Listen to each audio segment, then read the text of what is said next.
नमस्कार, SBT news में आपका स्वागत है। पेश है 13 मार्च सोमवार दोपहर 3:15 राजस्थान की 15 बड़ी खबरें। इस न्यूज बुलेटिन के प्रायोजक हैं विनी केक एंड मोर। सबसे पहले एक नजर डालते हैं आज की हेडलाइंस पर। 1 अप्रैल से रोडवेज की साधारण बसों में महिलाओं की टिकट होगी आधी।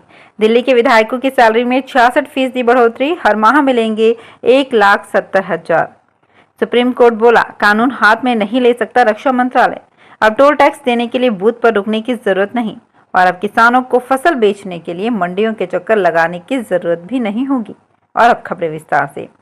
राजस्थान रोडवेज की साधारण बसों में 1 अप्रैल से महिला यात्रियों को 50% किराए में सफर कराया जाएगा। लग्जरी व लंबी दूरी की बसों में पूर्व की भांति किराए में 30% की छूट मिलेगी। ये छूट जिला मुख्यालय से चलने वाली लोकल बसों में ही मिलेगी। बीकानेर जिले से लोकल रूट पर वर्तमान में महज 15 बसें ही चल रही है। इन बसों में भी 2-3 बसें 2-2, 3-3 फेरे कर रही हैं। वर्तमान में रोडवेज की करीब 3200 बसें हैं। इनमें से साधारण सेवा की 400 से अधिक बसें हैं। इन बसों में ही महिलाओं को किराए में 50% की छूट मिलेगी। दिल्ली के विधायकों की सैलरी में 66% की बढ़ोतरी की गई है। उन्हें अब 54,000 रुपए की जगह हर महीने 90,000 रुपए की सैलरी मिलेगी। बजट सत्र से पहले विधायकों की सैलरी, पेंशन और भत्तों को बढ़ाने के प्रस्ताव को राष्ट्रपति से मंजूरी मिल गई है। दिल्ली सरकार के कानून, न्याय और विधायी मामलों के विभाग ने नोटिफिकेशन जारी कर इस बारे में जानकारी दी है। अब दिल्ली के सभी विधायकों को हर महीने सैलरी और भत्ते मिलाकर 1,70,000 रुपए मिला करेंगे। सुप्रीम कोर्ट ने वन रैंक वन पेंशन का बकाया 4 किस्तों में भुगतान करने के आदेश पर तल्ख टिप्पणी की है। सुप्रीम कोर्ट ने कहा कि वन रैंक वन पेंशन के बकाये के भुगतान पर रक्षा मंत्रालय कानून को अपने हाथ में नहीं ले सकता। रक्षा मंत्रालय इसके लिए 20 जनवरी को जारी किया अपना नोटिफिकेशन तत्काल वापस ले। सीजेआई डीवाई चंद्रचूड़ ने कहा कि अटॉर्नी जनरल, रक्षा सचिव की अधिसूचना सीधे तौर पर हमारे आदेशों के खिलाफ है। संभव है कि हाईवे, एक्सप्रेसवे पर चलने वाले लोगों को जल्द ही टोल नाके पर लाइनों में खड़े रहने से छुटकारा मिल जाएगा। इसके लिए सरकार टोल वसूलने के लिए 2 नए तरीके लाने की योजना बना रही है। हालांकि अभी इन पर काम चल रहा है, लेकिन जल्द ही ये सच हो सकते हैं। केंद्रीय मंत्री नितिन गडकरी ने कहा है कि टोल वसूलने के लिए टेक्नोलॉजी में बदलाव किया जाएगा। उन्होंने कहा कि 1 साल के अंदर टोल बूथ खत्म करके उनकी जगह जीपीएस आधारित टोल कलेक्शन सिस्टम पूरी तरह से लागू किया जाएगा। अब देश के किसानों को अपनी फसल बेचने के लिए मंडियों के चक्कर लगाने की जरूरत नहीं होगी। उचित दाम पर तुरंत भुगतान जैसी सुविधा अब ऐप के जरिए भी उपलब्ध हो सकेगी। इन ऐप के जरिए खरीदारों और विक्रेताओं दोनों को बेहतर दाम पर फल, सब्जी उपलब्ध होंगे। इस प्लेटफॉर्म पर आर्टिफिशियल इंटेलिजेंस, डेटा एनालिटिक्स और ग्राउंड सर्वे के आधार पर खरीदारों और विक्रेताओं को रेटिंग मिलती है। इस रेटिंग के आधार पर व्यापारी, होलसेलर और फूड प्रोसेसर आदि कृषि उत्पाद खरीद सकते हैं। चिरंजीवी स्वास्थ्य बीमा योजना की बजट में लिमिट बढ़ा दी गई है।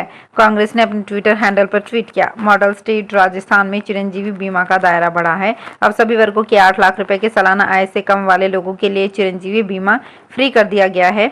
मुख्यमंत्री चिरंजीवी स्वास्थ्य बीमा योजना के तहत बीमा राशि बढ़ाकर 25 लाख रुपए कर दी गई है। इसको जमकर रीट्वीट किया जा रहा है। इसको लेकर सोशल मीडिया पर लोगों ने रिएक्शन भी दिया है। एक यूजर ने लिखा, ये वाकई में अच्छा कदम है। नागौर सांसद और आरएलपी सुप्रीमो सांसद हनुमान बेनीवाल देर रात ज्वाल विधानसभा दौरे पर रहे। इस दौरान पत्रकार वार्ता में सांसद हनुमान बेनीवाल ने कहा कि आगामी विधानसभा चुनावों में आरएलपी 150 से अधिक सीटों पर चुनाव लड़ेगी। सांसद बेनीवाल ने कहा कि विधानसभा चुनाव से पहले आरएलपी सभी वर्गों का ध्यान रखकर घोषणा पत्र जारी कर मजबूती के साथ विधानसभा चुनावों में उतरेगी। टोंक जिले में पिछले दिनों हुई बारिश और ओलावृष्टि से फसलों को हुए नुकसान का सत्यापन करने के लिए बीमा कंपनियों के प्रतिनिधि फील्ड में उतरे हैं। बीमा कंपनी के मापदंडों के अनुसार शिकायतों के मुकाबले नुकसान कम दिखाई देने से सैकड़ों किसान मुआवजे से वंचित होंगे। जिले के जिन 1600 से ज्यादा किसानों ने फसल खराबे की शिकायत की थी, उनमें से 50% से भी ज्यादा किसानों की मुआवजा पाने की पात्रता, 33% फसल खराबा नहीं आ रहा है। ऐसे में कम नुकसान वाले किसान को कोई मुआवजा नहीं मिलेगा। अजमेर संभाग के सबसे बड़े जेएलएन हॉस्पिटल में सोमवार को विटामिन B12, D3 और B9 की जांच निःशुल्क शुरू हो गई है।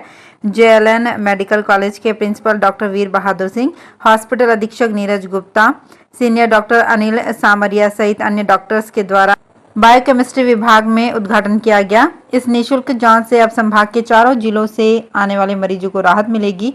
मरीजों को ये जांच अब निःशुल्क उपलब्ध होगी। पहले इन जांचों पर लगभग 3,000 रुपए खर्च होते थे। राजस्थान में बीते 24 घंटों में मौसम का हाल एक बार फिर बदल गया है। प्रदेश में नया पश्चिमी विक्षोभ के एक्टिव होने से सोमवार यानी 13 मार्च से मौसम बिल्कुल बदल जाएगा, जिसके चलते तेज आंधी तूफान के साथ बारिश की संभावना जताई जा रही है।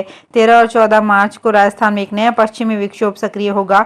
इसका असर राजसमंद, टोंक, बूंदी, जयपुर, अजमेर, भीलवाड़ा में नजर आएगा। राजस्थान में रविवार को 2 से 6 डिग्री तक पारा बढ़ गया। सबसे ज्यादा तापमान बाड़मेर, फलौदी में रहा। अधिक तापमान से फसलें झुलसने लगी हैं। राजस्थान बेरोजगार एकीकृत महासंघ के प्रदेश अध्यक्ष उपेंद्र यादव ने सोमवार को पीटीआई स्कूल व्याख्याता, सेकंड ग्रेड लाइब्रेरियन भर्ती परीक्षा का परिणाम जारी करवाने और बेसिक कंप्यूटर अनुदेशक भर्ती में चयनित अभ्यर्थियों के जल्द से जल्द जिला आवंटन करवाकर नियुक्ति देने की मांग को लेकर शिक्षा मंत्री बी डी कल्ला से मुलाकात की।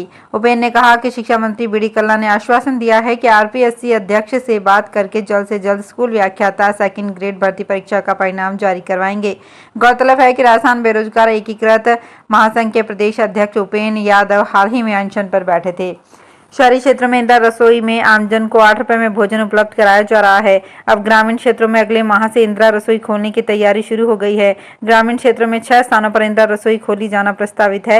जनगणना 2011 के अनुसार 5 से 10 हजार की आबादी तक एक, 10 से 20 हजार की आबादी पर 2 और 20 हजार से अधिक आबादी पर 3 इंदिरा रसोई खोले जाने की घोषणा की गई है। वर्तमान में जिला मुख्यालय पर 9 स्थानों पर इंदिरा रसोई संचालित की जा रही है। राजसमंद जिले में भी इसकी प्रक्रिया शुरू हो गई है। सवाई माधोपुर जिले के रणथंभौर अभ्यारण्य से 4 दिन पहले सरिस्का में बाघिन शिफ्ट करने के बाद अभी 2 और बाघिनों को रणथंभौर अभ्यारण्य से शिफ्ट करने की तैयारी है। गुरुवार को रणथंभौर की खंडार रेंज से बाघिन T134 को अलवर के सरिस्का में शिफ्ट करने के बाद 2 और बाघिनों की शिफ्टिंग की तैयारी चल रही है। राजस्थान में जयपुर स्मार्ट सिटी मिशन के 7 साल पूरे हो गए हैं। स्मार्ट सिटी 8वें साल में प्रवेश कर गया है। शहर में स्मार्ट सिटी मिशन के तहत 133 प्रोजेक्ट्स तय किए गए थे। इनमें से 100 से ज्यादा परियोजनाएं पूरी कर ली गई है। अधिकारी बाकी प्रोजेक्ट्स को भी जल्द ही पूरा करने का दावा कर रहे हैं। बड़ा सवाल यह है कि जून तक की डेडलाइन में शहर के महत्वपूर्ण प्रोजेक्ट्स को कैसे पूरा किया जा सकेगा। स्मार्ट सिटी मिशन के तहत कई प्रोजेक्ट को पूरा कर लिया गया है, जबकि कुछ परियोजनाएं अभी भी पाइपलाइन में हैं। केंद्रीय संस्कृति एवं संसदीय कार्य राज्य मंत्री अर्जुन राम मेघवाल ने रविवार शाम को विद्या भारती से संबद्ध स्वामी विवेकानंद स्कूल के वार्षिकोत्सव उमंग 2023 में मुख्य अतिथि के रूप में शिरकत की। इस दौरान मीडिया से बातचीत में उन्होंने कहा कि राजस्थानी भाषा को मान्यता का विषय संविधान की 8वीं अनुसूची में गृह मंत्रालय में विचाराधीन है।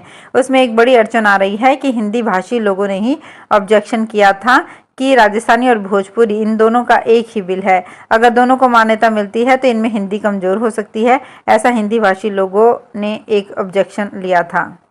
तो फिलहाल इस बुलेटिन में इतना ही। फिर हाजिर होंगी कुछ और बड़ी खबरों के साथ। अगर आप भी अपने आसपास की छोटी बड़ी और महत्वपूर्ण खबरों से अपडेट रहना चाहते हैं तो सब्सक्राइब कीजिए हमारे चैनल एसपीटी न्यूज को और प्रेस कीजिए बेल आइकन पर